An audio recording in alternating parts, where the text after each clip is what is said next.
El podcast de Lo Doy Porque Quiero. Espacio sonoro para compartir conocimiento, experiencias, pasiones, Proyectos, preguntas, gustos, aficiones y cualquier cosa que nos ayude a entender el mundo en el que vivimos. Grabamos y emitimos desde Medellín.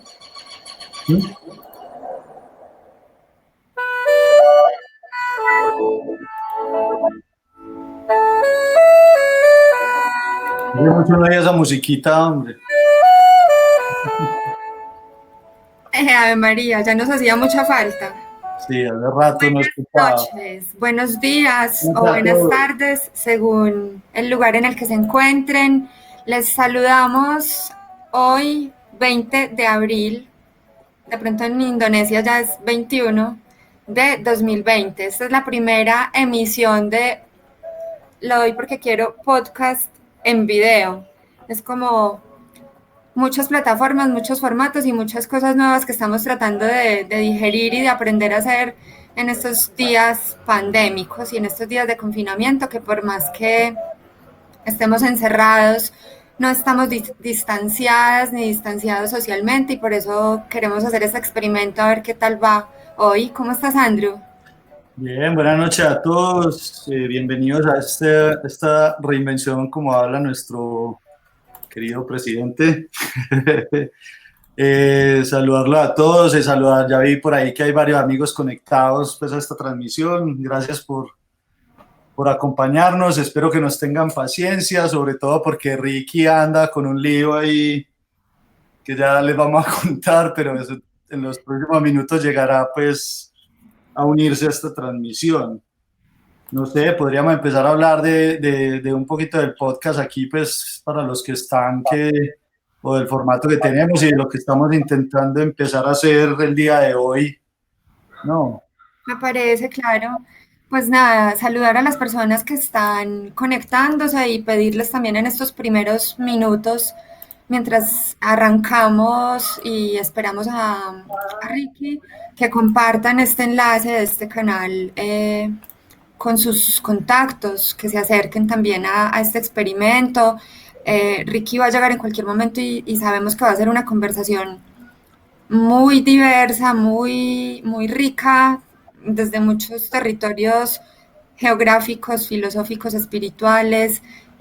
Ahora, en estos días que estamos tan movilizadas todas y todos con estos días que no entendemos y que causan incertidumbre, pero que también nos proponen nuevas formas de comunicarnos y de seguir creando y de seguir haciendo y de seguir movilizándonos. Y de seguir compartiendo. Y seguir compartiendo conocimiento sin esperar nada a cambio, que es pues el espíritu fundacional de Lo Doy Porque Quiero, desde que a Andrew se le metió en la cabeza que primero nos juntáramos en bares, o yo creo que finalmente pues en cualquier lugar, incluso en este lugar digital en este momento desde las casas, o donde sea que estemos, para compartir saberes, proyectos, preguntas, cualquier cosa, como dice en ese cabezote que ahorita escuchamos, que nos ayude a entender este mundo en el que vivimos, y sí que necesitamos tratar de entender algunas cosas en estos días. Entonces, el formato que en principio fue presencial, pero también era vía digital y había streaming, y por eso hay un montón de videos en este mismo canal en el que ustedes pueden recorrer muchísimas, centenares de sesiones de Lo Doy Porque Quiero entre 2011 y 2019.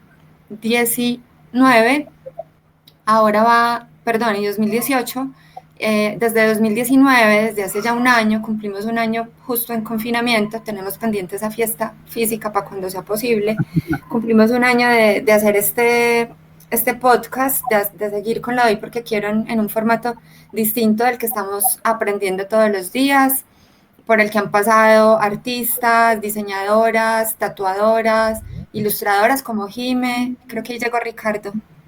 Sí. Tal vez. A ver si abre su cámara y su micrófono, o si es un fantasma digital. Estoy oyendo un retorno ahí. ¿Tú estás escuchando un retorno? Sí, me escucho. Tienen que cerrar allá micrófonos, tienen que cerrar allá, Jiménez, si está escuchando en otra parte quizá. No, estoy escuchando pero ya se silenció. Qué loco. Lo que quería decir pues del formato, pues los que están llegando mientras ahí aparece Ricky, pues para que entiendan lo que vamos a hacer es el formato, pues la idea es que yo en algún momento bueno, ahí llegó Ricky. ¡Epa! ¿Qué más? Hola, ¿qué más? Me Ya, tocó ya salir a podemos, contar minutos. ya ¿Cómo podemos están? contar lo que pasó. A Ricky no le pagaron el internet y se fue a comprar datos en la esquina de No, la... lo que pasa es que yo gorreo internet de los vecinos. Es el problema. ¿Cómo estás? Qué bueno verte, hombre. Bien, ¿y ustedes qué tal? Bien, estábamos aquí en el arranque como contando un poquito a las personas que se Sí, están que me conectando perdí. esto de lo doy porque quiero, cómo es que pasó a ser audio, cómo pasó al formato de podcast. Si querés, Andrew, termináis de contar un poquito. Yo estaba diciendo pues que me había enamorado de los podcasts en esa época, estuve descansando de lo de hoy, del formato anterior y decidí que era un formato que lo de hoy se podía adaptar, pero era ya esto, la idea de este podcast es un poco más entrevistar, profundizar un poco más, pues como en esos recorridos nuestros desde nuestra educación hasta el quehacer, que son caminos, pues lo que hemos visto es que no son rectos casi nunca, pocas veces lo son, y, y bueno, aprender de esos recorridos de las personas comunes que tenemos cercanas y de sus quehaceres, de sus quehaceres en este momento, pues, porque no sabemos para dónde sigue y mucho menos con esta situación, ¿cierto?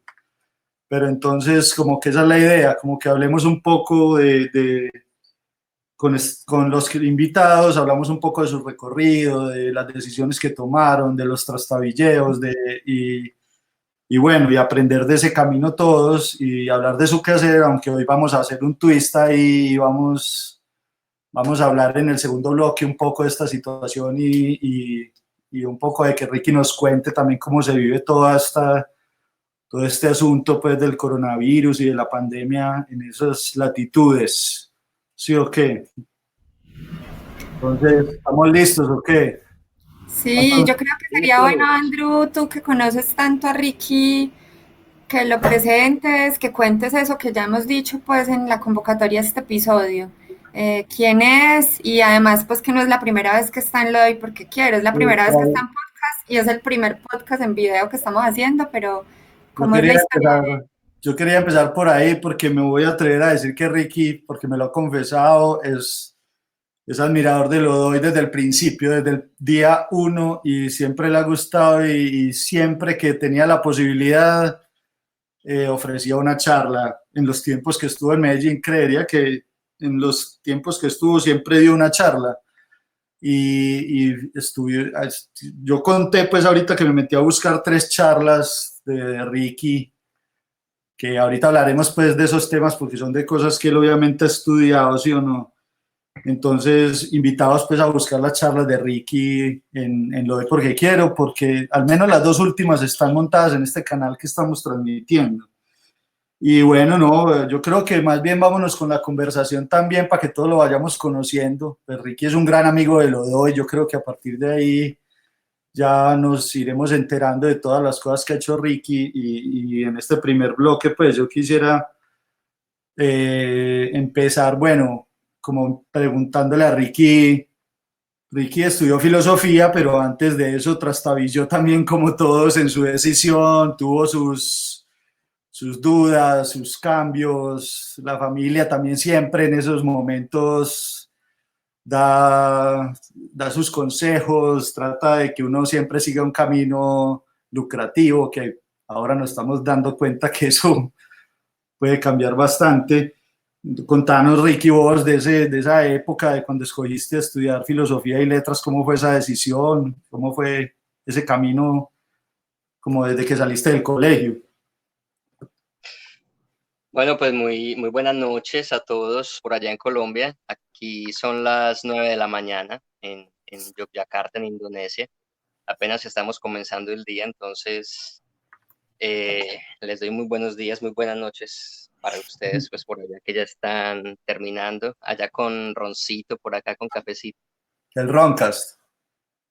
el Roncast. Pues no, mi relación con Lodoy es desde sus inicios mismos. Yo recuerdo un momento, lo recuerdo con mucha vividez. Una vez estábamos ahí sentados en una cerita en el parque tomando cerveza y llega Andrew diciendo, muchachos, ya sé cómo le voy a poner a este espacio. Llegó con el nombre. ¿Qué tal les suena? Lo doy porque quiero. Y en ese momento dijimos, no, está muy bien, perfecto. Y ahí quedó bautizado. Entonces, desde ese mismo nacimiento he estado presente, admirando mucho lo que hace siempre el Andrew, nunca quieto, siempre inquieto, haciendo de todo. Y por eso siempre que me ha invitado a participar lo he hecho con gran cariño, con mucho amor, por la idea esta de compartir lo que cada uno tiene de una manera desinteresada y con mucha alegría. La primera pregunta, pues con respecto a a la elección de la carrera, pues yo tenía ganas de estudiar filosofía desde que estaba como en noveno, cuarto de bachillerato, se le decía en esa época. Yo ya soy de la vieja guardia. Y, y aunque mi mamá siempre me apoyó mucho, pues como el vicio de la lectura y siempre me regalaba libros en diciembre, en la sociedad antioqueña siempre está como bueno, en la sociedad yo creo en general y en todas las familias está siempre esta preocupación por de qué vas a vivir. Eh, entonces, cuando yo le decía desde esa época a mi mamá que me gustaría estudiar filosofía, ella me decía, no, la filosofía es una disciplina más para que te dediques como un hobby, para que lo tengas como algo suplementario a otra carrera, digamos, más convencional que elijas. Y nosotros recibíamos una clase de economía en el colegio y a mí me encantaba esa clase porque era una clase que mezclaba las matemáticas como con cosas más conceptuales, como que ayudan como a entender mejor el mundo. Entonces decidí, digamos, estudiar economía. Esa fue como la decisión inicial. Pero cuando terminé del colegio me fui 6 meses para Estados Unidos a estudiar inglés. Y creo que desde el primer momento, desde el momento en que despegó el avión de Medellín, como que me entró otra vez la espinita y dije, bueno, ¿y qué tal si en lugar de estudiar economía no estudio filosofía, que es lo que siempre está como ahí en en la trastienda, pues como haciéndome ruido? En Estados Unidos tuve la oportunidad de estudiar unos cursos de literatura y me di cuenta realmente que eso me gustaba muchísimo. Entonces, una vez llamé a mi mamá desde Estados Unidos y le dije que había cambiado de opinión, que lo que yo quería era estudiar filosofía y teatro. En esa época quería hacer como las dos, filosofía y teatro. Y aunque en un principio hubo como un silencio un poco incómodo, porque siempre está esta preocupación de qué vas a vivir luego. Luego, cuando yo empecé la carrera y ella me veía tan feliz en lo que estaba haciendo, ya hubo un apoyo pues como muy restricto a todo esto.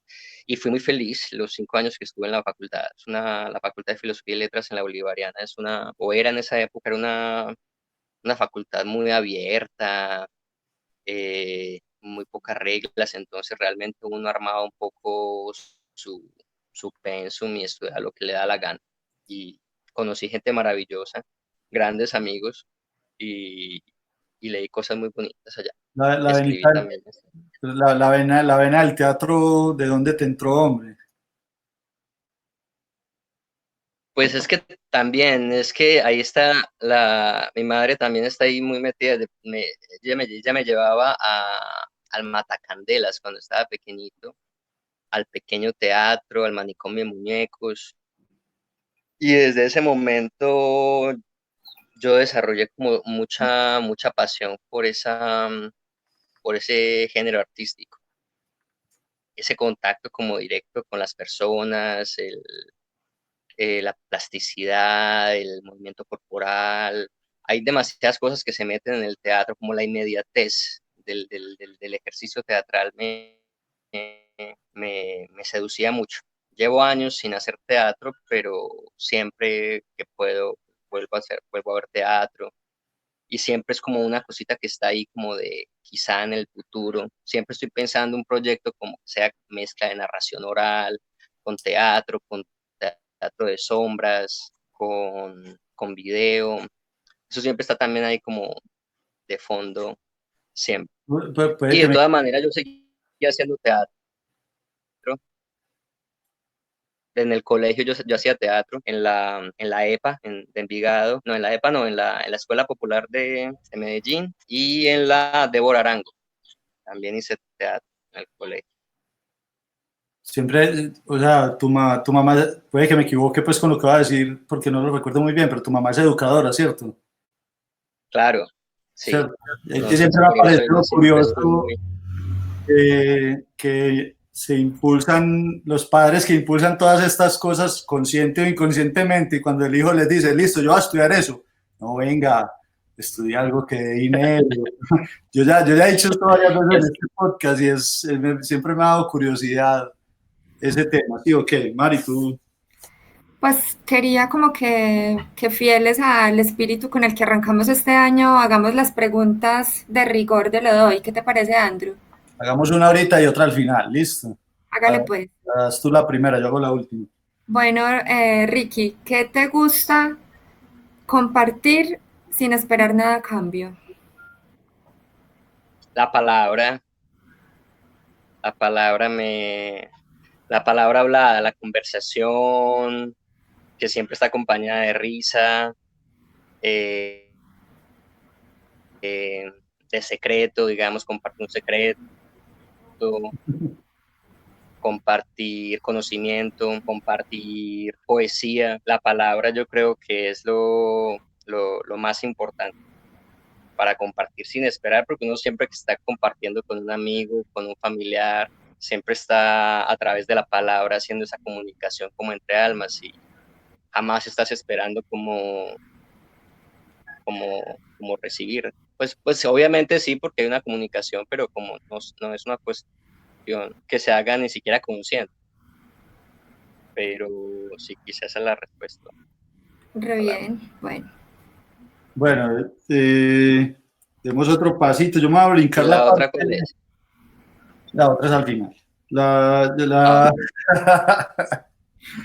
eh, no, me voy a vamos saltar al dos. me voy a saltar la parte la parte de docencia tuya y la hablamos un poquito después, esa experiencia que tuviste aquí después de la universidad, una experiencia docente, pero la podemos hablar al final, pues, como de tu recorrido, sí o qué. Y yo, la siguiente pregunta es, vos te fuiste para México, hablamos pues en estos días que te fuiste para México a hacer una maestría en estudios de Medio Oriente.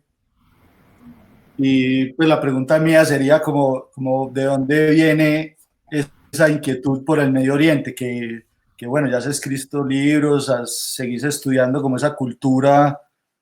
¿De dónde te nace esa vena? Empecemos por ahí, hombre. Pues es bien interesante cómo el recorrido, digamos, que sigue uno en esta senda, pues como de la curiosidad, ¿no? Porque yo llegué al mundo árabe y al Islam y al Medio Oriente a través de la filosofía.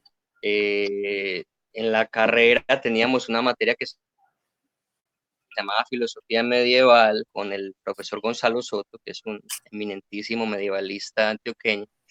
Y entonces el hombre siempre estaba hablando de cómo los filósofos árabes habían sido determinantes para el surgimiento, digamos, del Renacimiento y la filosofía de Santo Tomás. Y yo siempre le preguntaba, pero bueno, ¿y qué hacían los pensadores árabes? Y le decían, no, ellos traducían las obras. Y yo le decía, profesor, pero eran 8 siglos traduciendo las obras. ¿Y qué pasa en esos 8 siglos? O sea, uno no se limita nada más a traducir. Y el hombre decía, no, pues ellos traducían. Entonces yo al encontrar, digamos, como ese vacío en en nuestro conocimiento de qué había pasado ahí en esos 8 siglos, que yo imaginaba que había pasado de todo. Ese fue como el primer acicate, primer aliciente, digamos, para estudiar el Medio Oriente, que no era el Medio Oriente. Yo lo que quería cuando llegué a México era estudiar filosofía árabe, esa era como sino que yo llegué a un centro, que es un centro muy particular en Latinoamérica, porque es el único centro donde se puede estudiar estudios regionales enfocados en Asia y en África. Y entonces me encuentro con un montón de gente interesada en temas de China, en temas de África, en temas de la India, y eso realmente a mí me explotó la cabeza porque yo venía de una academia muy enfocada como en un saber muy eurocéntrico, Europa como el centro del mundo, como el dador de la cultura y de la civilización.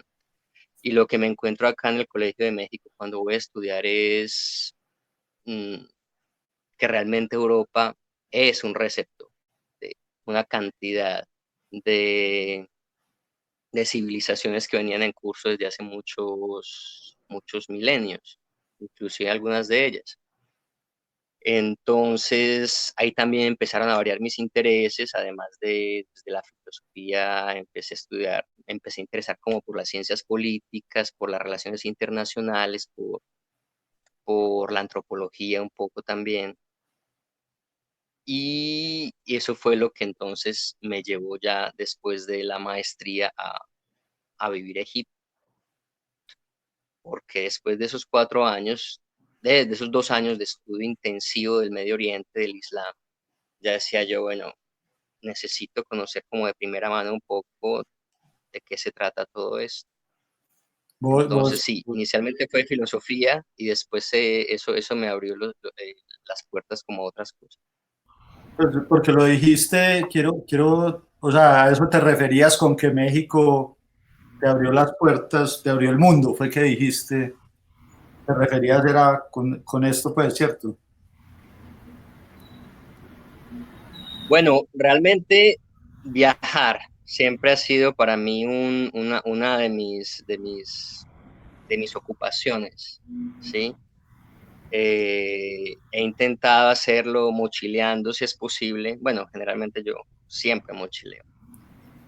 Y el viaje también es otra de las puertas, digamos, la más vital para uno entenderse mejor, para entender a las personas, para compartir la palabra. Pero lo digo, digamos, desde una perspectiva intelectual porque y yo creo que todavía la academia colombiana sigue siendo muy eurocéntrica en ese aspecto. Ahora pues un poco menos con esto del movimiento de colonial. Pero, pero por lo menos cuando yo estudiaba todo era filosofía que venía de Grecia, de Roma, entre la filosofía clásica, y cuando estudiábamos filosofía moderna era siempre Alemania, Francia, Inglaterra. Entonces siempre estábamos como enfocados en Europa, siempre estábamos mirando hacia allá.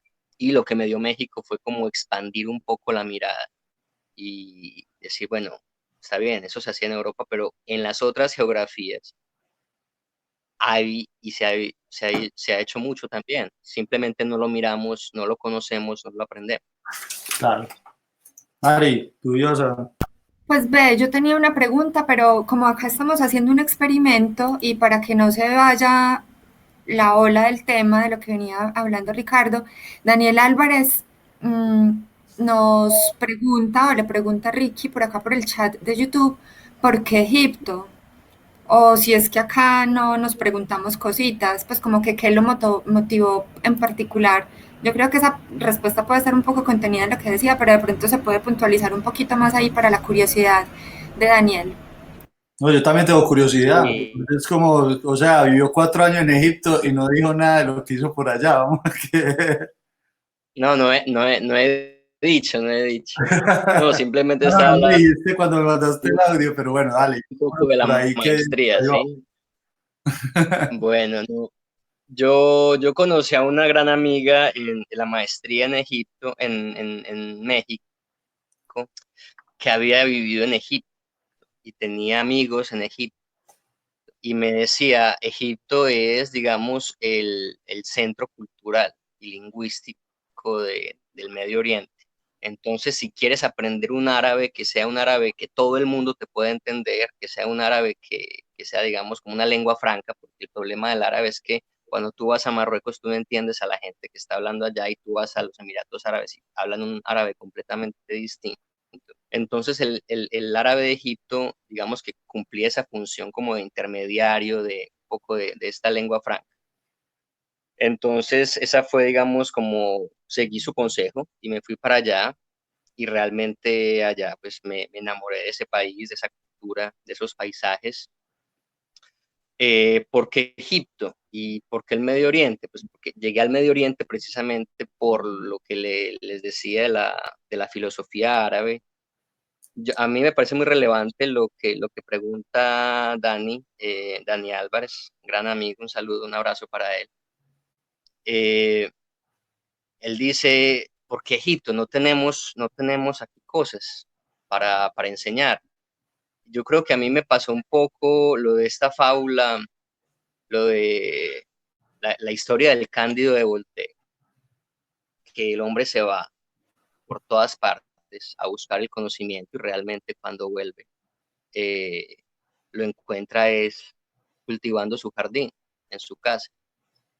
Y yo creo que sí, que realmente hacia donde va la palabra de Dani es hacia donde todos eventualmente nos dirigimos, pero a algunos nos cuesta más tiempo y dar más vueltas para entender eso. Entonces yo creo que todo este proceso también de Egipto, ahora de Indonesia, realmente lo que te lleva es a apreciar y a entender mejor lo propio. Porque Yo, ahora yo- realmente lo que estoy estudiando es la etnia en Emberá. O sea, volví a lo indígena de Colombia, ahora es lo que está como, digamos, consumiendo mi interés y mi tiempo. Sí. yo Ricardo, quiero decir, espérame, Mari, una frase, es que, o sea, se cruzó así porque tenía una frase para preguntarle a Ricky y lo que dijo es la respuesta, ya no la tengo que preguntar y es, leí una frase ayer que me recordó de Ricky, es, no hay mejor manera de conocerse a sí mismo que mirándose en contraste con lo que es distinto. Y es lo que estás diciendo y te lo iba a preguntar ahorita, pero es una frase de William Ospina de un artículo viejo que estaba leyendo, pues quería ponerla ahí también, pero dale, Mari. yo también quiero meter acá la cucharada con otra frase que hemos escuchado mucho y desafortunadamente pues como por lo evidente que ha sido cada vez más y es que el fascismo se cura leyendo y el racismo se cura viajando. Esa se la atribuyen pues a Miguel de Unamuno. Y esto que está contando Ricky me parece muy teso porque yo también tuve que irme y perder un montón de tiempo investigando una cosa por allá de otra parte para descubrir que lo que necesitaba investigar estaba aquí y no en ese otro país donde yo estaba estudiando y viviendo.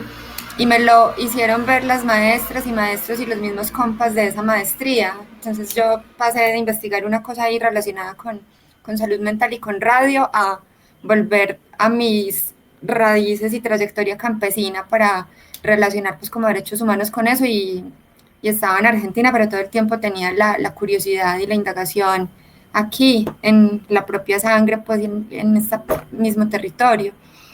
Bueno, yo quería como que fuéramos un poquito entre los viajes que estás ahí describiéndonos y pues que yo creo que tenemos que hacer varias sesiones con vos para tratar de aprender y de preguntarte muchas cosas sobre esas otras latitudes y tus viajes intelectuales y espirituales y también pues como geográficos. Me interesa mucho como saber cuándo empezaste a escribir. Una de las formas de acercarnos a vos es a través de tus publicaciones. Una de las sesiones que más recuerdo fue muy bonita y muy sentida, que fue tu familia, como la presentación de un libro. Si hablamos un poquito de esas publicaciones, ¿cómo ha sido ese viaje a través de la palabra escrita? Pues Mari, me interesaría mucho conocer pues como ese recorrido de lo que estabas mencionando ahora. No, me encantaría que hicieran un podcast, contaras esa historia de cómo es ese Está viaje buena de la regreso a idea, está casa. buena la idea. Pero bueno, por ahora me conformo, digamos, con lo que estás contando y bueno, A ver, yo tengo una relación muy, muy intensa con la lectura desde que era muy pequeño. Siempre fui un niño como un poco solitario y un poco, eh, yo era hijo único, entonces digamos que me refugié muy temprano en los libros. Y el hecho de que mi mamá fuera profesora de español, pues ayuda mucho a eso porque siempre me estabas como regalando libros y como impulsando mucho como esta cuestión de la lectura. Y es muy, muy inmediato, muy, muy fácil hacer, digamos, esa transición de estás leyendo y admiras a ciertos personajes e inmediatamente quieres, digamos, como empezar a imitar. Entonces, pero yo me voy un poquito más allá, más atrás, y yo creo que mi mamá todavía conserva un libro como de cuentecitos que yo tenía, que hice cuando tenía como 5 años.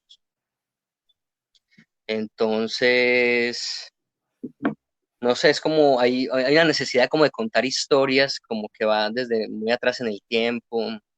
Cuando estaba como en tercero de primaria me dio como por dibujar juegos de Nintendo. Como que dije, me voy a hacer diseñador de tipo de Mario Bros. O cosas de Zelda, de estas cosas que me gustaba jugar. Entonces, y contaba historias pues como a partir de eso. Entonces, digamos que esos son como los primeros inicios. Obviamente la adolescencia con todas sus dificultades y todos sus momentos de incomprensión de qué es lo que está pasando. Es un momento muy, muy, muy importante como para encontrarse con la escritura, porque creo que fundamentalmente la escritura lo que te da es que te abre una ventana al conocimiento interior. Y así es como lo he entendido. Es, es una herramienta para entendernos mejor. Siempre le dicen a uno, para uno pensar bien, tiene que escribir. Hasta que no Sí. escribes, no piensas bien, no organizas tus ideas y obviamente, pero no solamente eso, sino también es una ventana al inconsciente. Es una ventana también a cosas que somos, que nos determinan en gran medida, pero de las que no somos conscientes y que a través de la escritura podemos como un poco vislumbrar. Entonces, sí, desde muy temprano he tenido como ese interés, tanto por leer como por escribir. Y lo sigo haciendo hoy en día. Todos Ah, los días, la mayoría de mis días, yo las paso leyendo y escribiendo. Eso es realmente mi dinámica. yo tengo voy a abusar de Mari que se paró un momentico. y, y había una pregunta pues por ahí por el chat que bueno, y coincide con el camino en el que íbamos, y es vos pues, abandonás Egipto y te venís para Colombia de nuevo porque empieza todo esto de la primavera árabe. ¿Nos puedes contar un poco de eso? Cómo fue esa ebullición, ese momento, esa decisión ya tuya de salir de ahí, venirte para Colombia, etcétera? Pues sí, ese fue un momento bastante difícil en mi vida, porque realmente un mes antes de la primavera árabe yo estaba muy, muy organizado en el Cairo, yo vivía muy contento allá, tenía un trabajo estable, yo daba clases de español en un colegio internacional allá, me pagaban muy bien por hacer muy poco, entonces podía dedicar el grueso de mi tiempo como a escribir, que era lo que estaba haciendo pues como más de lleno en esa época. Podía viajar por Egipto, viajar por países cercanos, muy barato, entonces realmente estaba muy contento pues como con esa dinámica de vida. Y el 25 de enero del 2011, unos amigos me contactan por mensaje de teléfono, que era lo que había en esa época, y me dicen, hey, caigan aquí a Tahrir, que va a haber una marcha así como por, por, por unas elecciones que va a haber, bueno, por varios motivos, pero caigan al parche. Y a que era mi novia y yo fuimos y fue un ambiente bien festivo, bien tranquilo, no había mucha gente, más que todo como jóvenes de clase media acomodada. Por la noche se fue como enrareciendo un poco el ambiente, hubo ciertos gases lacrimógenos, dispersión, pero pues nada, pues fuera de de lo normal. Ya después del 25, después del 28 de enero en adelante, ya la situación cada vez se fue degenerando más, a tal punto en que el 11 de febrero, el 9 de febrero, no recuerdo muy bien, después como de 20 años, de 20 días de mucha zozobra, donde ya habían cerrado el colegio donde yo trabajaba, donde mi novia ya se había ido también del país, estaba yo simplemente pues como encerrado en la casa, no se podía salir mucho, había empezado a haber mucha violencia, decidí regresar a Colombia y un poco perdido también porque pues no estaba como entre mis planes en regresar. Ese primer semestre fue difícil, ahí fue que conocí a Andrew, nos hicimos muy buenos amigos y ahí fue que empezaste esto de lo doy porque quiero, ¿no? En el 2011. Sí, exactamente en la época en que volviste, empecé con esta idea. Entonces, bueno, no, fueron 4 años muy intensos, de mucho aprendizaje, muy nutritivos, aprendiendo, como decía María ahora, como a reconocerse en el otro, como a ver en el otro, en la diferencia, la similitud en la diferencia. Solo ahí como no sé, porque tal vez todos los que nos están viendo o los que nos verán, pues lo de la primavera árabe, si lo puedes resumir muy poco, ¿qué fue lo que pasó? Pues como para los que no sé. Sí, llevábamos, en ese momento eran casi 30 años de gobierno de un régimen militar bastante opresivo en Egipto. Hablamos que el salario mínimo no subía desde 1980 y tanto, la capacidad adquisitiva de la gente se había reducido mucho, el desempleo rondaba el 25%, entre la gente menor de 25 años estaba en el orden del 50%. Las libertades de expresión cada vez eran más reducidas, activistas, líderes sociales eran continuamente encarcelados. Yo recuerdo como en el 2008, o sea, por ahí unos 3 años antes de las manifestaciones, se convocaron a unas marchas y yo bajé a Tahrir con un amigo argentino que estaba en esa época allá en el Cairo. Dijimos, pues nunca hemos visto una marcha en Egipto, papá, vamos a ver de qué se trata esto. Y había por ahí unas 30 tanquetas del ejército rodeando a 15 infelices, el ejército, y estos chicos nada más se agarraban al Corán, y esa era la manifestación. Después lo montaron en una tanqueta y yo no sé qué habrá pasado con ellos. Entonces, un nivel de represión muy extremo, eh, mucha hambre, mucha inequidad. Entonces empieza, y eso no solamente es en Egipto, sino eso fue generalizado. O sea, si uno ve cualquier espacio en el Medio Oriente, lo que pasó en Siria, lo que pasó en Libia, lo que pasó en Túnez, lo que pasó en Yemen, son también situaciones que son propiciadas por estos regímenes militares que son apoyados por las democracias occidentales, porque tienen miedo, digamos, de que movimientos religiosos o partidos políticos de base religiosa tomen el poder en estos países, que fue lo que pasó realmente en Egipto una vez se permitieron elecciones libres. Los hermanos musulmanes se montaron al poder y luego el ejército nuevamente hizo un golpe de Estado. Y hoy en día yo me atrevería a decir que la situación en Egipto es mucho peor de lo que era al momento de las primeras revueltas.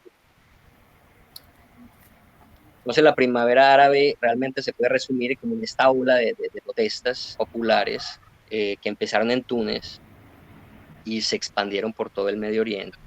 No solamente por el Medio Oriente, porque también lo que pasó España, lo que pasó en Ocupa Wall Street, yo creo que también está un poco jalonado por por este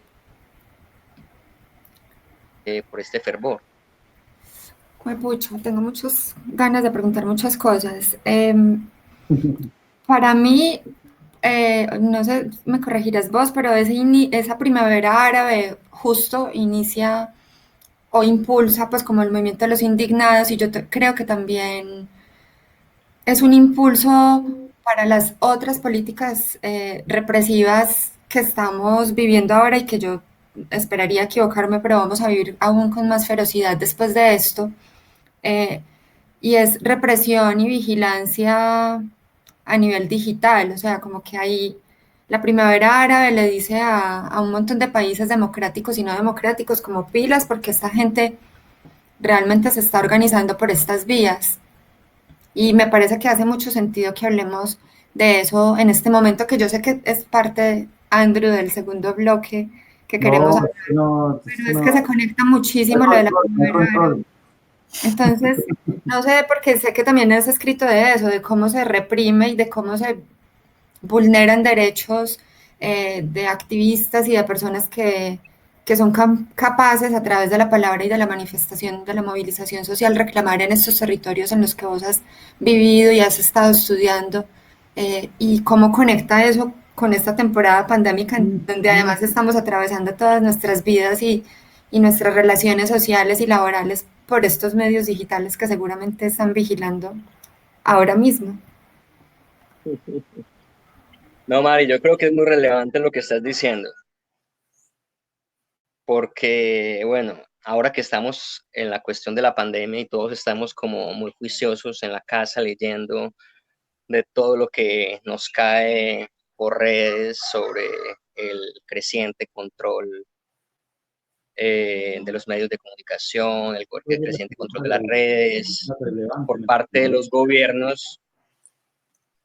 Yo creo que es muy relevante hacer esa conexión entre lo que está pasando ahora, lo que pasaba en esa época y el repunte, digamos, de los regímenes autocráticos y los populismos de derecha, que lo hemos empezado a ver pues como a lo largo y ancho del mundo. ¿Sí? Primero fue nada más en Europa, pero pues no solamente es Víctor Orbán en Hungría, no solamente son los Le Pen en Francia, no solamente es Modi en la India, Duterte en Filipinas, Bolsonaro en Brasil, Trump en Estados Unidos. Entonces yo creo que es este repunte de los populismos de derecha son, digamos, una consecuencia también de estas manifestaciones populares y estos desórdenes en la equidad. O sea, cuando empiezan a haber las revueltas, las guerras civiles en el Medio Oriente, estalla la crisis de los refugiados y los inmigrantes en Europa, empieza entonces también en Europa a acrecentarse el racismo, la xenofobia.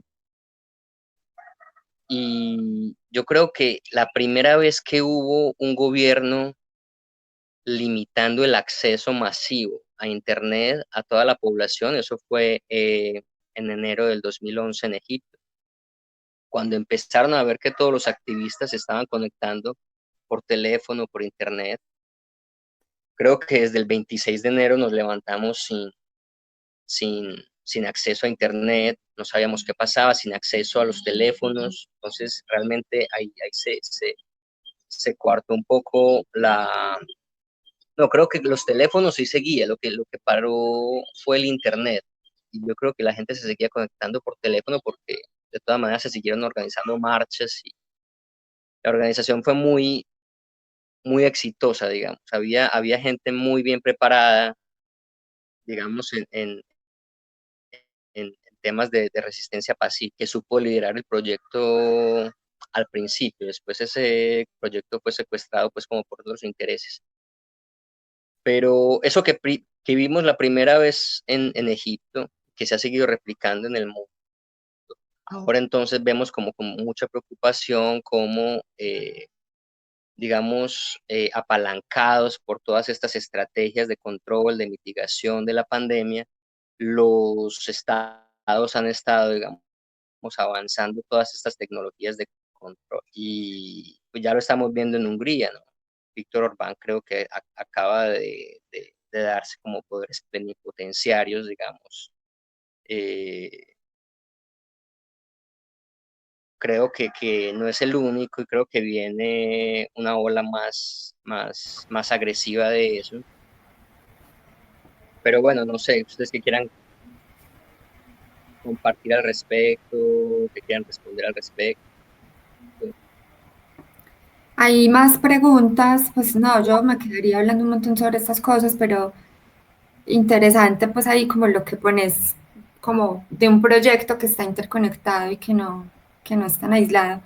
Está bien ese punto y da mucho pues como para seguir conversando, pero por aquí entonces veamos otras preguntas que nos comparten en el chat de YouTube. A Sebastián Muñoz le gustaría saber, en cuanto a relaciones sociales, a lo comunitario y a lo político, ¿qué aprendizajes concretos has tenido en tu inmersión en estas otras culturas? Y por allá escuchamos un gallo de fondo. Yo no sé si esta pregunta se puede acompañar de vos, ¿en qué lugar del mundo estás en este momento? ¿Cómo es ese espacio donde estás ahora? Mari, se me fue la onda y no alcancé a escuchar la pregunta. ¿Me la podrías repetir, por favor? Vale, la de Sebastián Muñoz es en cuanto a las relaciones sociales, a lo comunitario y a lo político, ¿qué aprendizajes concretos has tenido en tu inmersión en esas otras culturas? Y yo lo conecté con el sonido del gallo y si nos podrías dar como una especie de Sí. paisaje de dónde estás ahorita. Bueno, yo vivo en una ciudad que se llama Yogyakarta. Esta ciudad queda en el centro de la isla de Java. Es, digamos, como el centro cultural y civilizacional de esta isla. Estamos hablando de un lugar donde en el siglo noveno después de Cristo había templos budistas, pues el templo de Borobudur queda acá cerca, el templo de Prambanan queda aquí cerca, que es un templo hindú. Digamos que es un lugar como un centro cultural, diría yo, milenario, por lo menos centenario de esta isla de Java, que es, digamos, el epicentro cultural del archipiélago indonesio. Y vivo en una aldeíta en las afueras de la ciudad, por eso pues se oyen los gallos por acá. mm, Es muy campestre el ambiente, muy de vecindario. Aquí se llama el Campún, que es como una aldeíta, sí, como un conurbado. Ahora bien, con respecto al aprendizaje social y de movimientos políticos que he aprendido a través de de estas experiencias que he podido, ha despertado mi conciencia social, que por haber nacido quizá en un ambiente de clase media afortunado, un poco alienado también de las relaciones sociales reales de nuestra sociedad, digamos, fui un poco insensible, un poco olvidadizo de todos estos procesos que se vivían que se viven en nuestra ciudad. Entonces, fue a partir, digamos, lo curioso de lo que hablábamos ahora, solamente me costó mucho tiempo y muchas vivencias ver la inequidad en otros países, ver la opresión por parte de los organismos del Estado, de los mismos estados, para volver a mi sociedad y encontrarme que aquí sucedía exactamente igual o más de lo que había o de lo que he podido vivir en otras geografías. Y de ahí entonces surge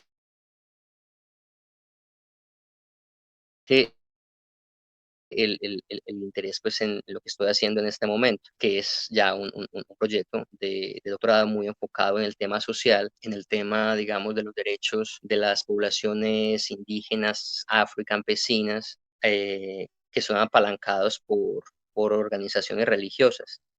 Entonces, Esto me ha dado la oportunidad, digamos, de conversar con muchos actores, con líderes indígenas, con líderes religiosos, que están, digamos, de primera mano respondiendo, digamos, a estas situaciones de inequidad que se viven en nuestros países.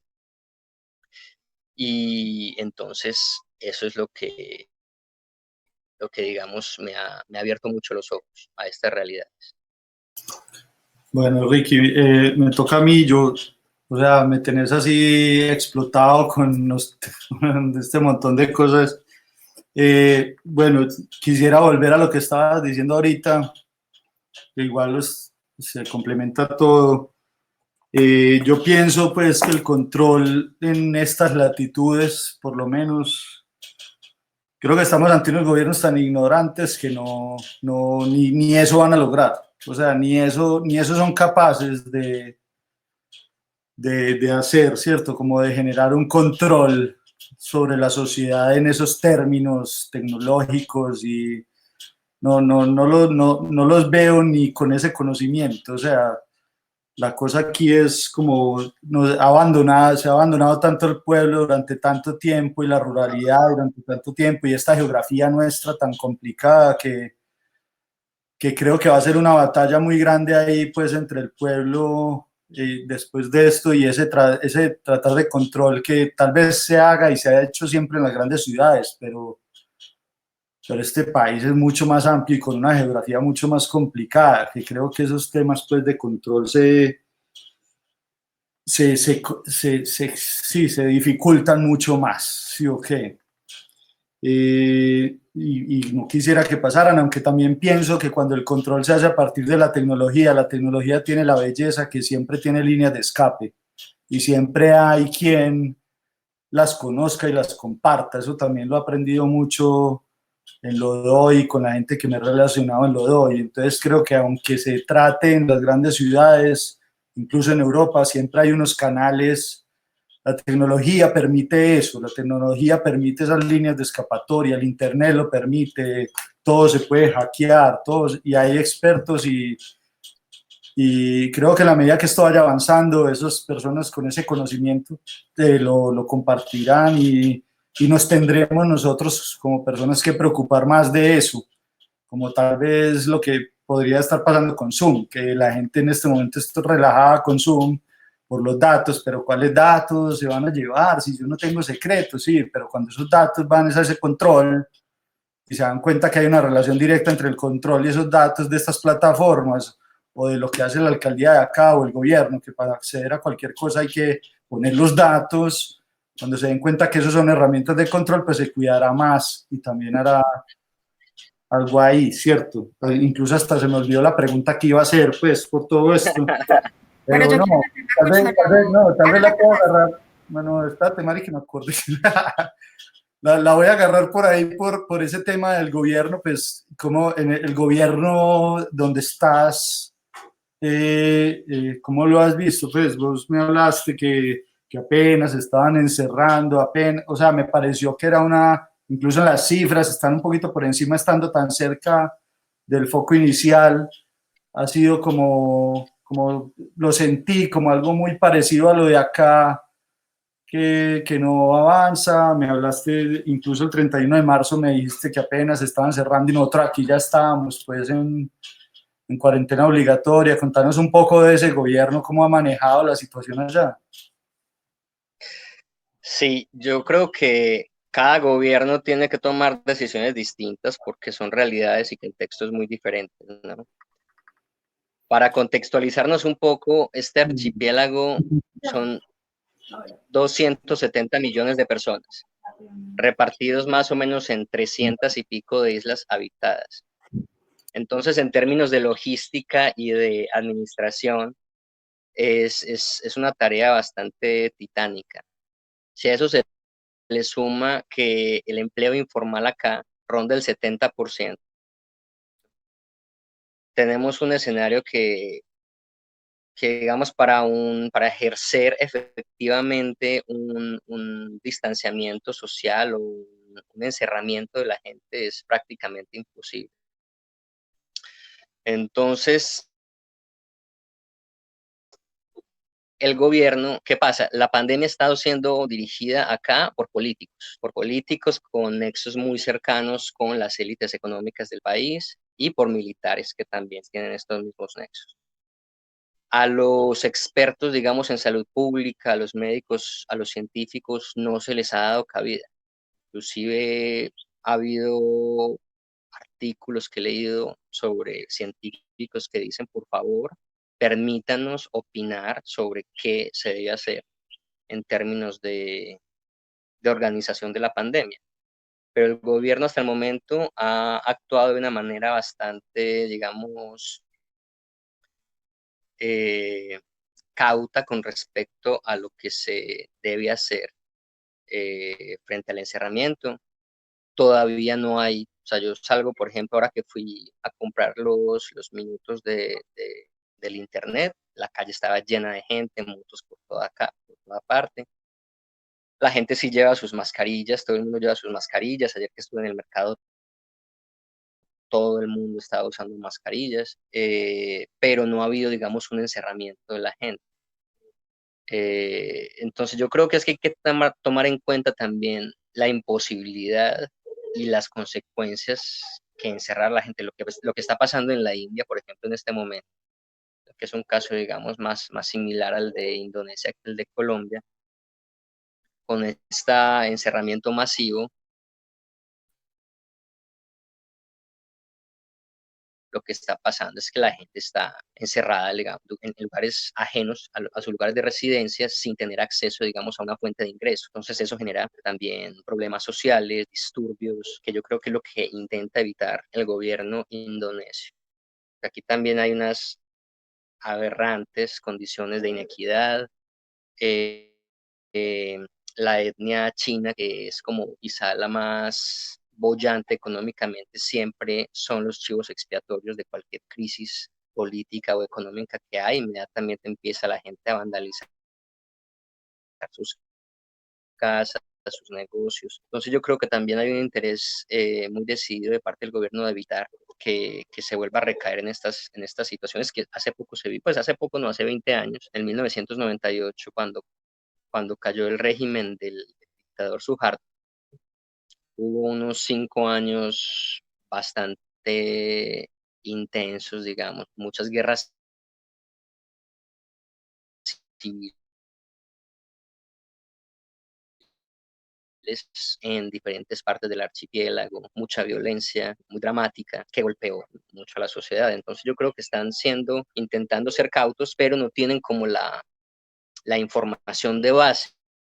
No están atendiendo a los científicos y a los expertos en salud pública, que son los que deben decir, y hay se está haciendo muy poco testeo, se está haciendo muy pocas pruebas a la gente. Ese es otro problema que hay.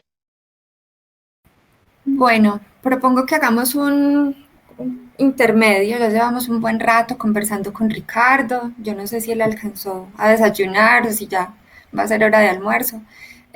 Nosotros, Ricky, tenemos un interludio en estos episodios del podcast de La Doy Porque Quiero desde este año que tienen que ver con recomendaciones. ¿Qué hacemos? Esta es la primera vez que yo creo que se va a relacionar por lo menos más cercanamente, porque a veces es más aleatoria la recomendación que hace alguno de los integrantes de lo de hoy, pero yo quiero tirarme aquí al agua con la sugerencia para quienes tengan interés en dos miniseries. Una se llama Poco Ortodoxa.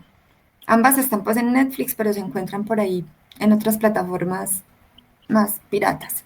Es una miniserie que está basada es como una versión libre de una autobiografía de Deborah Feldman y bueno, tiene que ver con una chica de una comunidad judía en Nueva York, en Brooklyn, que en pleno siglo XXI pues vive bastante muy como esa comunidad muy radical, bien subyugada y bueno, con todo lo que significa pues como las diferencias de género en esta clase de escenarios pues como de religiones más fundamentalistas y se logra escabullir pues como de los Estados Unidos, se va con un pasaporte europeo que le facilita su ex profesora de piano, unos pocos euros y dólares y no mucho más, y llega a Berlín y además llega pues como a explorar, a buscar a su madre, pero además a explorar su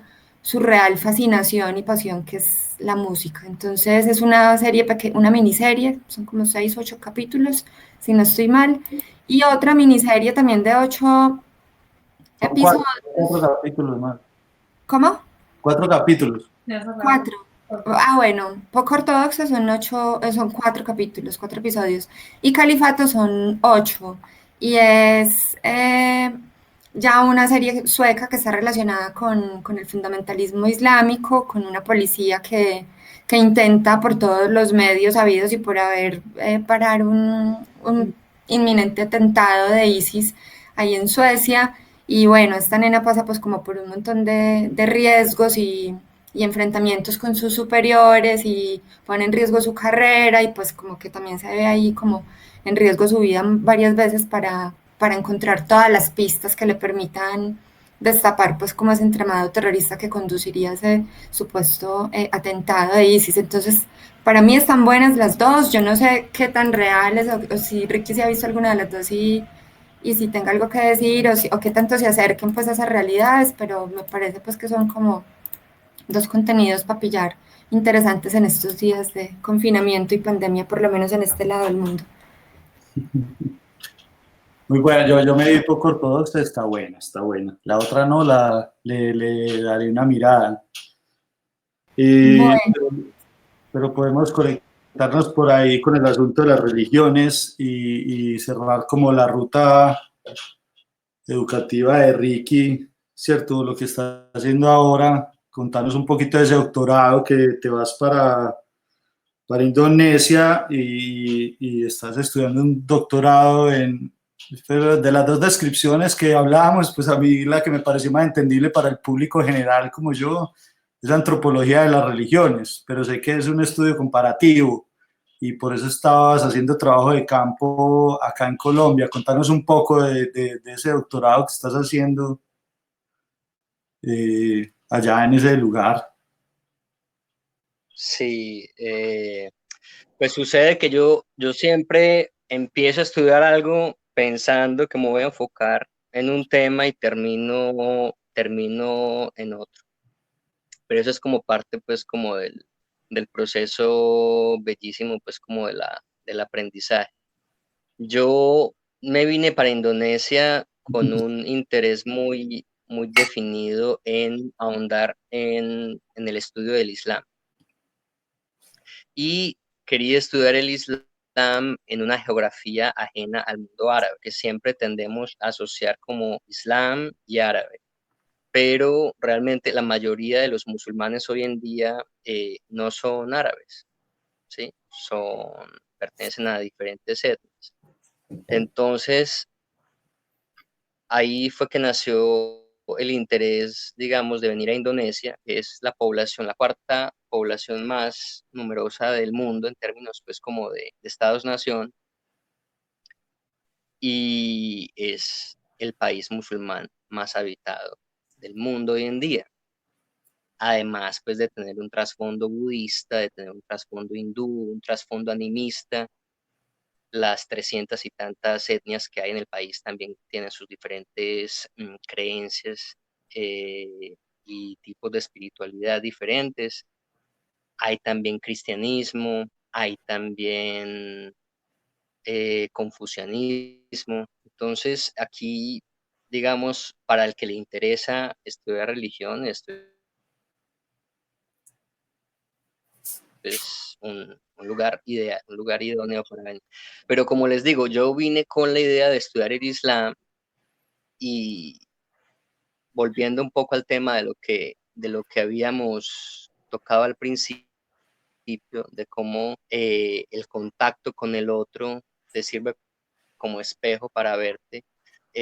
Tomé una materia de historia del cristianismo con un profesor excelente que me gustó muchísimo y me di cuenta que sabía más de Islam que del cristianismo. Y empecé a estudiar como más detalladamente el cristianismo.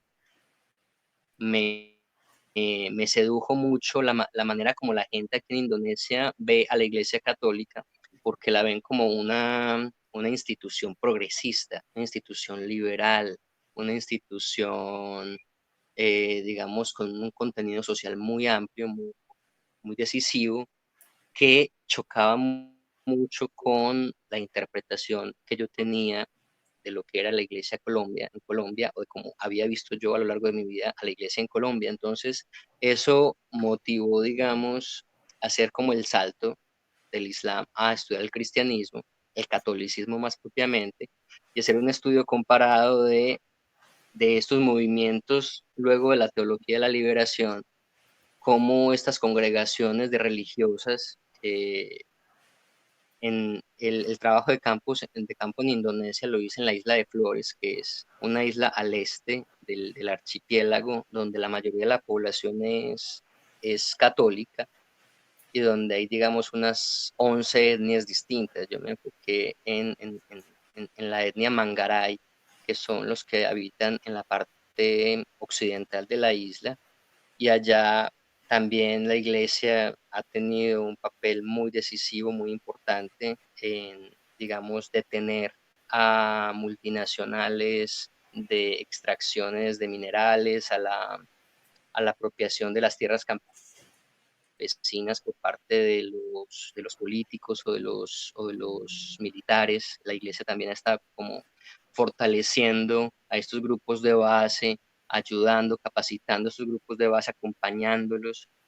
Y cuando regreso a Colombia, conozco a la congregación de las Lauritas, que también me ha dejado pues muy sorprendido, porque realmente van en contravía de todo lo que yo había entendido siempre que era la Iglesia Católica, que era como al obispo siempre que está, digamos, ahí eh, compartiendo como con las élites y, digamos, el concepto de la religión como el opio del pueblo, como lo entendía Marx o como hemos interpretado, digamos, esta lectura de Marx.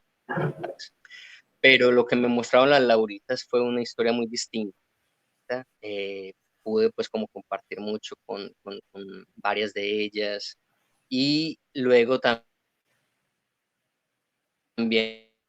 hablando con líderes indígenas, fundamentalmente de la etnia Emberá, porque estuve haciendo el trabajo de campo en torno como a la ciudad de Dabeiba y a todos los resguardos indígenas que hay en torno a Dabeiba, ver que ellos también, si bien pues existe obviamente la imposición del castellano, la imposición del catolicismo, ha habido como una reinterpretación de estas congregaciones de su quehacer misionero, y pasa de una aculturación a una idea como de acompañar a estos procesos, a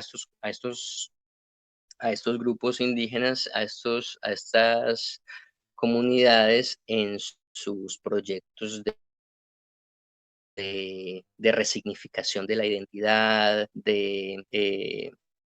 peleas también como por la titulación colectiva de las tierras, por la soberanía alimentaria. Entonces, me ha ayudado, digamos, como a repensar lo que es la Iglesia Católica, o por lo menos unos sectores de la Iglesia Católica, eh, de una manera como que para mí era completamente impensada antes. Entonces, eso es, digamos, lo que estoy haciendo ahora, en términos, digamos, como más enfocado en la tesis.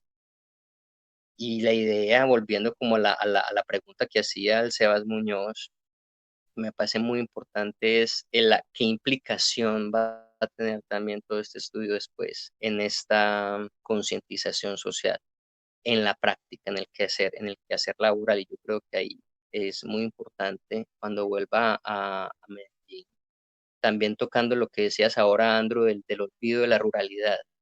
Yo creo que es fundamental trabajar en esos espacios que han estado tan condenados al olvido, donde solamente son los actores violentos gente, los que hacen presencia. Es muy importante empezar desde la educación, que es un tema que nos conecta tanto a vos y a mí, empezar como a pensar cómo se tejen otras relaciones en esos espacios. Voy a pegarme de esto último que decís para pegarme también de lo que de la reflexión que hacía Andrew ahorita, y es que desafortunadamente el nivel de cobertura de Internet, pero de cobertura no solamente en el sentido de infraestructura tecnológica y de redes y de antenas y demás, eh, y, de, y de acceso a paquetes y a dispositivos mismos, sino también a niveles de apropiación de usos necesarios contextuales pues, para Conectar la luz, sociedad. agua. Es complicado pensar que si ni siquiera todavía la penetración en esos sentidos tecnológicos y de usos ha llegado a todas estas comunidades rurales y ya estamos abocados a tener tantas relaciones mediadas por la tecnología, si a la ruralidad eso todavía no ha llegado la garantía de derechos en un montón de sentidos, esto digital tampoco, entonces veo complicado que sí, están los que hackean y tenemos como buscarle la vuelta y el truco a estos asuntos, pero las violaciones de derechos son permanentes y más aún en comunidades rurales y en territorios alejados, y entre más campesino, más pobre, o más indígena, o más afro, y si encima de pronto es una mujer lesbiana o una identidad sexual diversa, mucho más difícil. Entonces, no sé, yo dejo ahí pues como para complementar esa reflexión tuya que yo la estoy más pesimista, pues como que sí le vamos a buscar la vuelta, pero es que todavía nos falta todavía incluso medio llegar a ciertas comunidades con el acceso a este tipo de tecnologías para que la garantía de derechos fuera pues como un poquito más integral. Y bueno, ya, esa era mi reflexión sobre eso, pues. Y quería ahora hacer una pregunta que deja Juan José Osorio Villegas en el chat, y es sobre la experiencia de tu escritura, Ricky, de la novela La batalla de Bagdad. Eh, y un poco, bueno, eso cómo se nutre de tus estudios y de tus vivencias. Bueno, habría que decir muchísimas cosas inicialmente, Mari, sobre el tema que acabaste de tocar, porque yo comparto contigo, yo soy un poco más pesimista también con respecto a las posibilidades, digamos, de el uso alternativo de la tecnología para hacer frente al ejercicio de control de parte de los oligopolios que hoy en día pues existen. Me gusta mucho, me gustaría mucho ser optimista como el Andrew, y yo sé que hay muchísima gente trabajando en pos de esto, pero es tanto el capital y es tanta la mano de obra que se tiene, que esos oligopolios tienen, que yo creo que hay una brecha muy grande que es difícil de sortear. Ahora bien, cuando yo hablo de tejer redes alternativas, yo no necesariamente estoy pensando en términos de la tecnología como una herramienta que vaya a salvar, digamos, esas disparidades que existen entre lo urbano y lo rural.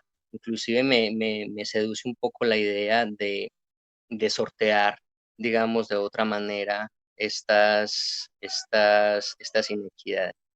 Y me parece que si se usa la tecnología, digamos, para conectar a lo rural con lo urbano, sin atender a estas condiciones de inequidad que bien señalas, Mari, que existen hoy en día, vamos a tener, digamos, un control más efectivo de la población en términos de control de impuestos, digamos, pero sin atender realmente a las necesidades de esas poblaciones. Entonces yo creo que tendríamos allí las consecuencias, digamos, más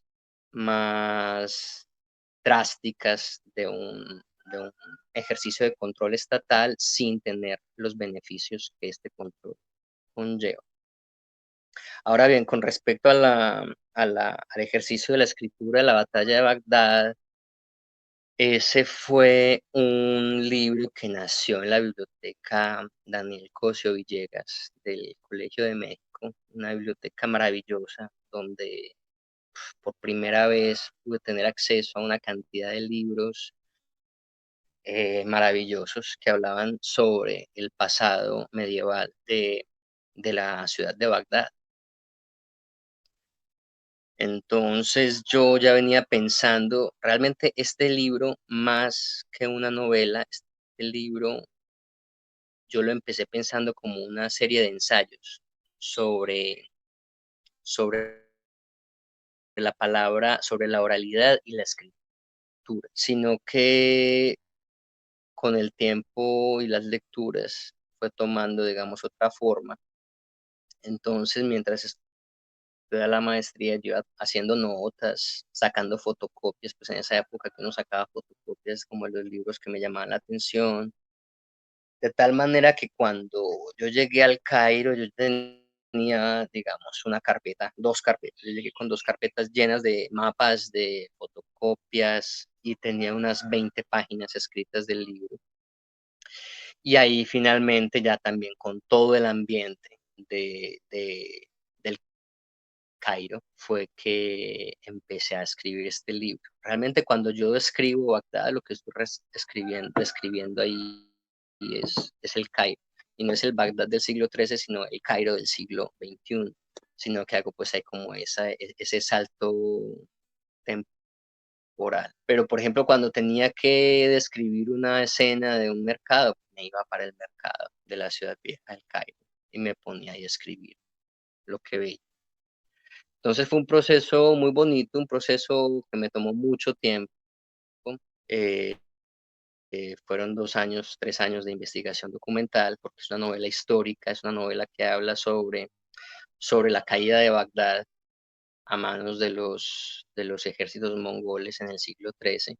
Hay que tener en cuenta, digamos, que en ese momento Bagdad era como la ciudad más importante del mundo en términos civilizatorios. Y los mongoles eran considerados pues una horda de bárbaros. Entonces fue un suceso que, si bien hoy lo vemos como algo marginal en la historia de la civilización, fue realmente un parteaguas, un momento muy importante y muy decisivo como para la historia de no solamente del Medio Oriente, sino de todo el continente euroasiático y en correspondencia pues todo el mundo. Entonces, sí, esa es como un poquito la historia. Bueno, me voy a pegar de ahí pues como para hacer el recorrido, por si quieren visitar las charlas de Ricky ahí en lo de hoy. Sí, okay. Yo no sé si la primera está, porque la verdad creo que en ese momento que Ricky habló, no había, yo le decía lo de porque quiero que era el graffiti de la educación, que era el que lo que estaba ahí ya, y la gente iba y lo veía y se borra, pues ya quedaba ahí, el que no fue se lo perdió. Y incluso ahí darle Sí, el punto a Mari, que cuando apareció Mari fue que yo entendí que había un potencial pues de memoria y que era importante pues como que esto se registrara, y ahí empezó el camino del streaming y el camino pues como de registrar que es todo lo que ven en este canal, si ustedes dan la vuelta por ahí. La segunda fue en 2014, de qué busca el Estado Islámico, era una pregunta ahí que resolviste un poco en esa charla. Y la tercera es precisamente del libro La batalla de Bagdad, ¿cierto? Entonces también como invitarlos a ir a ver esa conversación que tuvimos ahí en esa charla en 2014, es así, estoy seguro, las dos últimas estoy seguro que están en el canal, si las buscan por ahí pues les aparecerán. Y bueno, a mí me contaste pues de una nueva novela que tenés ahí ya, pues si querés hablar un poquito de ella, que es algo pues como que habrá un abrebocas ahí de la nueva novela. Incluso que vos si querés digas el título, porque no me atrevo pues como a inmiscuirme ahí, pero hay una nueva novela en camino de Ricky, y me gustaría como que compartieras un poquito de eso. Pues bueno, no, antes que nada, sí agradecerle mucho a Mari esa labor que ha hecho de memoria con lo de hoy, porque como muy bien decís al principio, eso era una charla y el que fue el que no fue, se Ah, perdió. lo de Entonces Punkero. esa primera, Era más punkerito, sí. Esa primera que di en el 2011 se llamaba Las mil y un rostros del... Mil y un rostros del Islam, se llamaba, ahora que recuerdo. Y la idea era como desvirtuar un poco esta idea del Islam como una religión violenta, porque pues en ese momento pues estaba todavía todo el discurso sobre el 9/11, sobre el terrorismo islámico, sobre el Islam como una religión de opresión de la mujer. Y la idea con esa charla era como dar otra narrativa, Muy buscarnos buena, qué cagada mostrar no haber otra tenido perspectiva. streaming en ese momento. Que muy cagada. No, estuvo chévere. El que estuvo, estuvo. No, hubo muy buena asistencia, recuerdo. Eso estaba lleno. Y muy buenas preguntas. No, un combo siempre muy chévere que se junta allá. Ahora bien, bueno, sí, con respecto a esta segunda novela, esa novela pues ya fue una novela que terminé de escribir en el 2016. Está guardada hace ya 4 años. No la he publicado todavía porque los editores en Planeta consideran que es importante que yo esté allá en Colombia para hacer como el proceso como de divulgación del texto, de presentación y todas estas cosas. Pero bueno, no, la novela está lista hace 4 años ya. Fue una novela que yo empecé a escribir en el 2010. Yo ya tenía unas páginas escritas cuando empezó la revolución en Egipto. Y fue entonces en ese momento que yo dije, pues en ese momento la novela obviamente no tenía el componente político que tiene ahora, pero cuando empecé yo a vivir de primera mano todo lo de la primavera árabe, fue que entendí que tenía que incluir eso en la novela. Entonces la novela antes tenía 2 temporalidades, ahora cuenta con 3 temporalidades, una como en el 2011, que es como el narrador del texto, es un diplomático colombiano de unos 40 años que vive lo que está pasando en ese momento en la primavera árabe. Pero a su vez, en el encierro, un encierro muy similar al que estamos viviendo en este momento, uno se ve abocado pues como al encierro y a la soledad, entonces él empieza a buscar unos diarios de un amigo de él que hace 4 años eh, este otro individuo, el que escribe los diarios, junto con otros amigos de él, que es gente un poco más joven que él y muy loca, él es un tipo más serio, más propio, eh, se van, encuentran un manuscrito antiguo que al parecer está embrujado, está hechizado, y se van siguiendo, digamos, las pistas que este libro les plantea, se van al Sinaí, al desierto del Sinaí, buscando un poco un encuentro místico con la divinidad. Lo que pasa con el libro es que una vez alguien entra en contacto con el libro, empieza, digamos, a tener lo que se llama en el texto unos episodios de realidad aumentada. Entonces, pueden estar caminando por una calle del Cairo y en ese momento el libro los lleva a otra temporalidad de esta misma ciudad. Entonces, eso también da pie pues como a contar un poco la historia de otras épocas del Cairo mameluco, del Cairo en la época otomana. Y bueno, no, es un texto que ahora con el editor habíamos dicho para publicarlo en el segundo semestre de este año, pero pues con la situación ya no sabemos muy bien qué vaya a pasar. Ricky, ¿extrañas dar clase? ¿Extrañas ser profesor? ¿O hay alguna dinámica en la que en este momento estés siendo profe o esté la educación alternativa ahí atravesando tus días?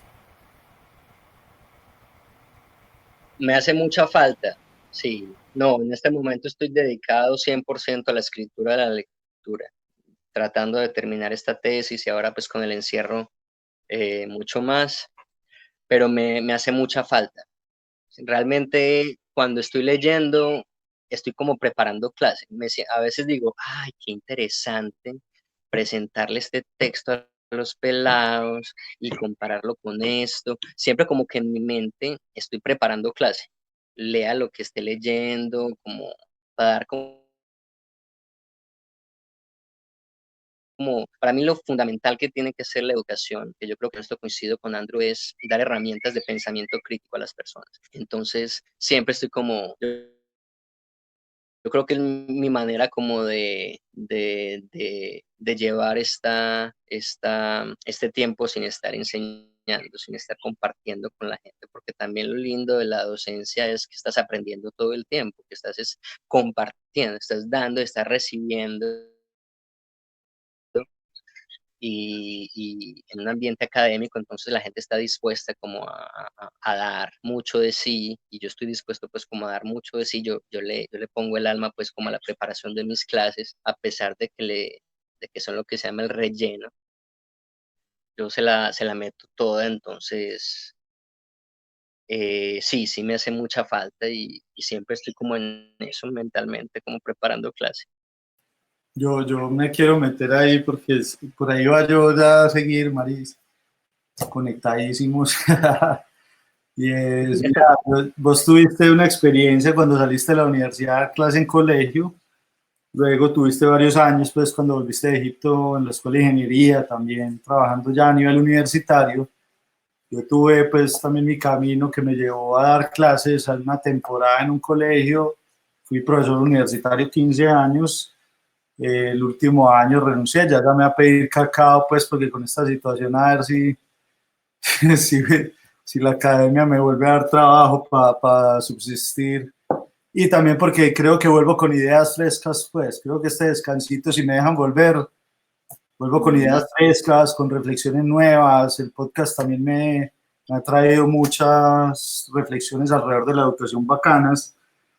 Y la pregunta va, es porque cuando yo me salí, pues cuando yo decidí dejar de dar clases en la universidad, que estaba un poco cansado, pues llevaba 15 años en ese mismo entorno, había visto una evolución que no me gustaba mucho desde la oferta universitaria, pero esa temporada que yo estuve en el colegio, yo estuve en un colegio, yo puedo, en ese colegio estuve tal vez 8 meses, porque estuve en un colegio en una situación extraña, y es que fui profesor de cátedra en colegio, que eso no se puede, pero este colegio estaba en un lío tan grande que decidieron hacerlo, era privado, tenía esa posibilidad, y decidieron aceptarme como profesor de cátedra de 11 de física, que eran mis condiciones, ¿cierto? Porque normalmente un profesor de colegio acá tiene que estar tiempo completo en el colegio, cualquier profesor de cualquier materia.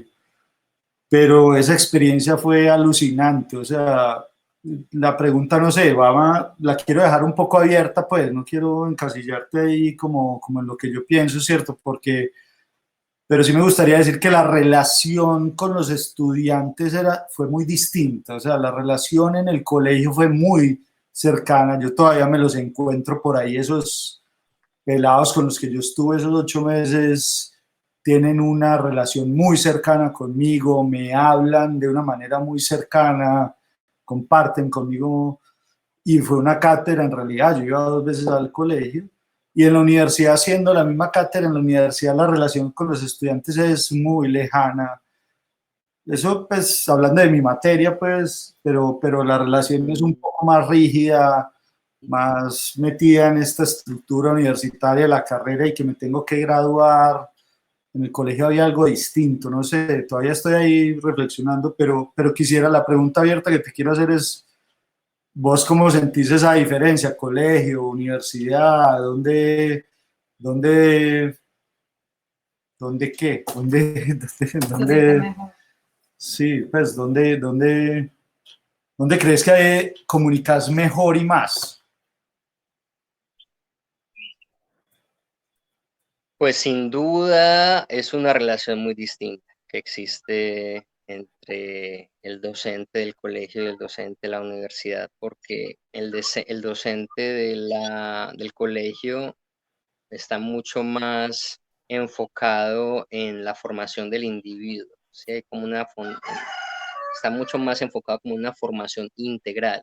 Por eso yo creo que es importante que no sea un profesor de cátedra, sino un profesor que esté completamente ahí en el colegio, porque también es como un modelo del cual se pegan los estudiantes, digamos, en el momento en que están aprendiendo del mundo, un modelo de individuo que se espera sea una persona pues como idónea para cumplir este papel.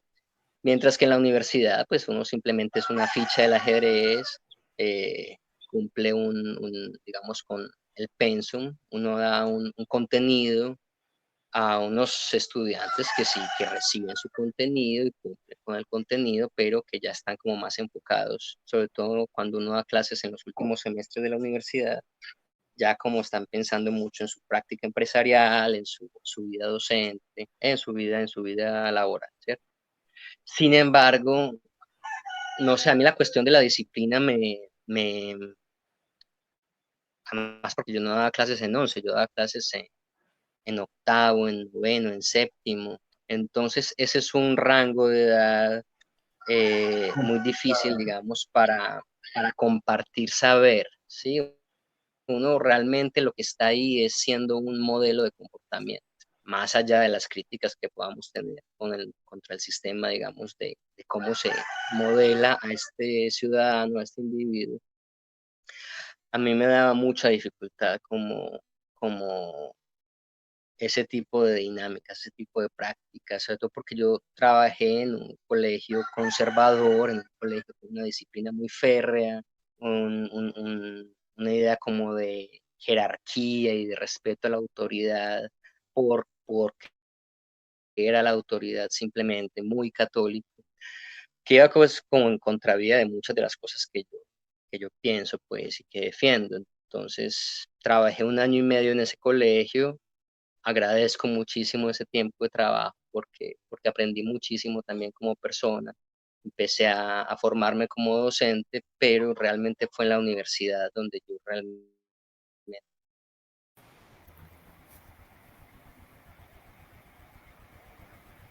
me di cuenta que me apasionaba eso, porque también el estudiante está mucho más laxo en el contacto con uno también está mucho más laxo en el contacto con la universidad. Como es cátedra, pues uno simplemente va a su clase y luego se va.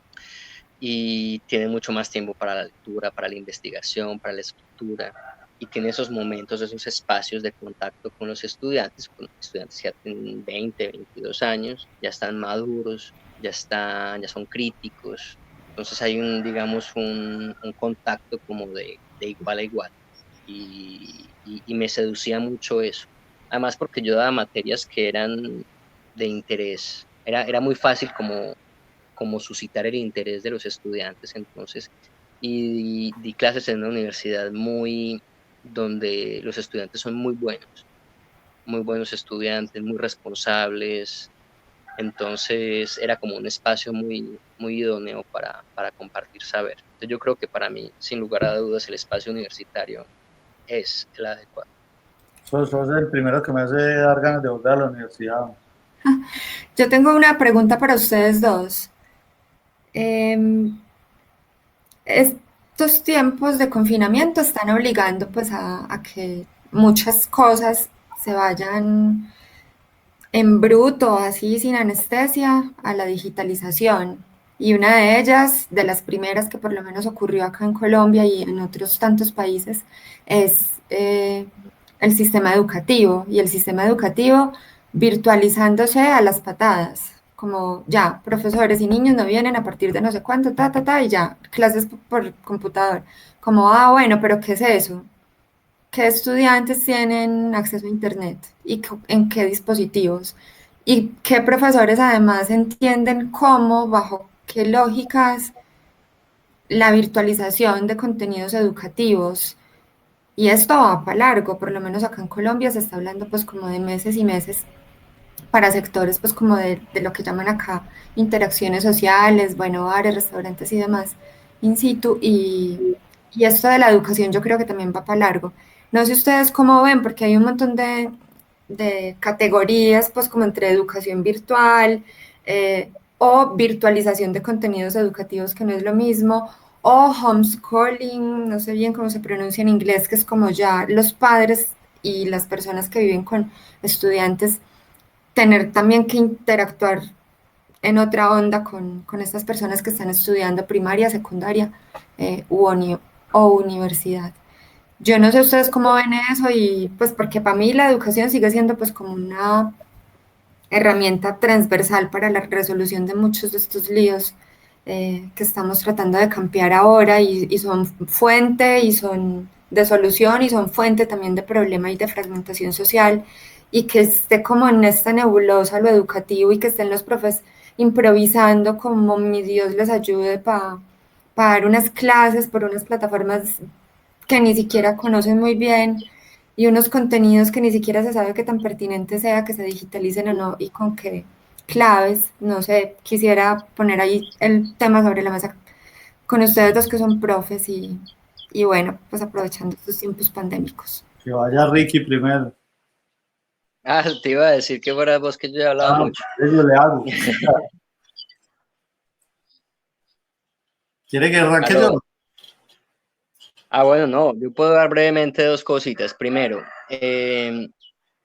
a mí me preocupa, digamos, que estos procesos de inequidad que ya son bastante pronunciados se sigan aumentando. Porque tengo amigos que trabajan en la universidad pública, en la universidad privada, y la respuesta que los estudiantes tienen es muy diferente. O sea, generalmente en la universidad pública todos los chicos tienen acceso a un computador en casa, tienen un espacio La privada, la donde privada. pueden dedicarse en silencio a realizar sus tareas, mientras que muchos de la educación pública le dicen a los profesores, profesor, yo no tengo un computador en casa, yo comparto un cuarto con otros dos hermanos, no tengo en este momento la disposición o el tiempo o el silencio para dedicarme a hacer estas cosas. Entonces yo creo que estas asimetrías, digamos, en los espacios en donde se realiza el estudio, van a tener consecuencias que sigan, digamos, agudizando estos niveles de inequidad, pues que ya son aberrantes y que desde hace siglos en nuestro país. Entonces, eso me preocupa por un lado, el que se extienda en el tiempo este confinamiento puede tener, digamos, consecuencias bastante negativas para quienes no tienen acceso a estas herramientas. Ahora, con respecto al homeschooling, me parece una estrategia muy, muy interesante. Mucha gente lo ha venido implementando, sobre todo en niños de primaria, niños de secundaria, pero tiene que haber, digamos, una voluntad por parte del padre, los padres, digamos, ser como los protagonistas o los coprotagonistas del proceso educativo del chico, que es muy distinto a que, dado la pandemia, se le endilgue al padre, le digan, bueno, usted tiene que encargarse y que el padre o la madre no tenga ni la voluntad, ni el tiempo, ni el conocimiento para hacerlo. Es muy distinto. Entonces, a mí me parecen muy interesantes estas estrategias del colegio en casa, porque también ayudan, digamos, a formar modelos de ciudadanos alternativos, diferentes, digamos, de, de estos modelos en masa que nos forman en los colegios o en las maneras tradicionales de educación, pero tiene que contar, este modelo tiene que contar con un formador que tenga la voluntad, que tenga el conocimiento, que tenga el tiempo para hacerlo, y no creo que muchos de los padres que se están viendo obligados a ello hoy en día por la pandemia eh, tengan, digamos, esa voluntad o ese conocimiento para hacerlo. Además, pues antes de que Andrew seguro nos va a dar otro panorama muy interesante sobre eso, pero hay un tema de economías del cuidado que también está pues como poniéndose de manifiesto, no con la celeridad y con las claridades que serían ideales a estas alturas del siglo XXI. Entonces, son madres y padres que están viendo a ver cómo responden a lógicas del teletrabajo y además a lógicas de repartición más igualitaria de roles o no, porque también están ocurriendo denuncias por violencia intrafamiliar así disparadísimas, entonces bueno, es todo un lío. Yo meto todo con todo, qué pena Andrew, ahora sí. Tranquila, no, está bien. Yo estoy completamente de acuerdo con Ricky. Creo que uno de los problemas de la educación básica y la educación profesional es lo que hablábamos ahora. No todos están conectados y eso trae desigualdad. Pues es una complicación. Mi hermano es profesor en la Universidad de Antioquia y está teniendo en gran parte ese problema. A mí también me parece triste, pues como creo que no lo he hecho, o sea, no he tenido clases virtuales, pero creo que hay me imagino, por ejemplo, aquí lo siento yo, y es el asunto de la gesticulación, porque solo se ve como una parte del cuerpo y no se ve todo, y yo siempre he pensado que esa gesticulación desde la pasión, incluso pues conectemos ahí con Ricky, ese asunto teatral en el aula de clase se pierde bastante, y también creo que uno no solo comunica con las palabras, sino que comunica con todo el cuerpo y todo, y creo que en estos ámbitos pues eso se ve sacrificado bastante, entonces me da un poco de tristeza, pero comparto la preocupación de Ricky de desconexión de la gran mayoría de la población, pues ni siquiera es una minoría, pues. Tengo dos hermanitas pequeñas también, y el asunto de la educación en casa, yo lo veo como una oportunidad, pero los colegios creo que no lo están sabiendo manejar. Creo que los colegios están tratando de seguir al mismo ritmo, de tal forma de que cuando se vuelva, sin saber cuándo ellos suponen que van a volver, pues digamos, en el segundo semestre, creen que cuando vuelvan pueden seguir donde iban. Y así lo han tratado muchos colegios, y eso ha sido un complique. Yo le he tratado ahí con un amigo que tiene un hijo, no tiene uno, tiene cuatro, entonces yo le trato de ayudar dándole clase con uno de ellos de matemática, que porque él es el papá, entonces le da rabia, entonces que quiere otra persona, entonces yo le he ayudado ahí como tratando de explicarle al hijo por una llamada de video, y todo esto pues es como porque también es el colegio, con los cuatro hijos de él, tratando de responder con toda la educación que el colegio debería hacer en este tiempo, y creo que ahí el colegio es el error, el colegio está en un error, porque igual esto es una situación complicada, pero traumática, diría yo, para todos, para los padres, para los hijos, no salir encerrados. Eso trae otras cosas que no hemos experimentado ninguno, otros estreses, otras preocupaciones. Yo no sé, pues es la cabeza, todos hemos tenido días muy malos, días muy buenos, y tener que educar al mismo ritmo a un hijo, creo que ahí están fallando los colegios que creen que pueden, los colegios de clase alta, diría yo, pues, porque la educación pública debe estar en un lío tremendo, porque no hay conexión, que es la misma preocupación en la educación. Pero también creo que si los padres se paran en una raya, hay una oportunidad también que es lo que me gusta lo que dice Ricky, hay una oportunidad de conexión con los hijos distinta. Hay una oportunidad de verlos hacer cosas, hay una oportunidad de verlos cómo estudian, de verlos cómo aprenden, de verlos, creo que deberíamos ponerle atención a esas cosas, de verlos qué les gusta, qué les apasiona, de tomarse una pausa ahí con los pequeños, no comerse tanto el cuento de responder con el colegio, ¿cierto?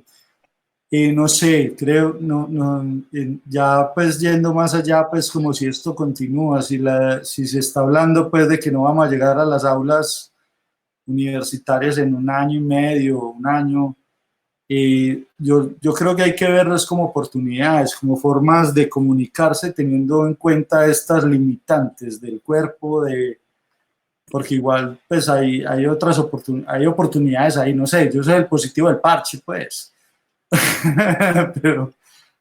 pero sí, es eso, yo me lo quiero tomar positivo porque, pucha, sí sé lo triste que es, sí sé lo complicado que es, pero hay que buscarle la vuelta.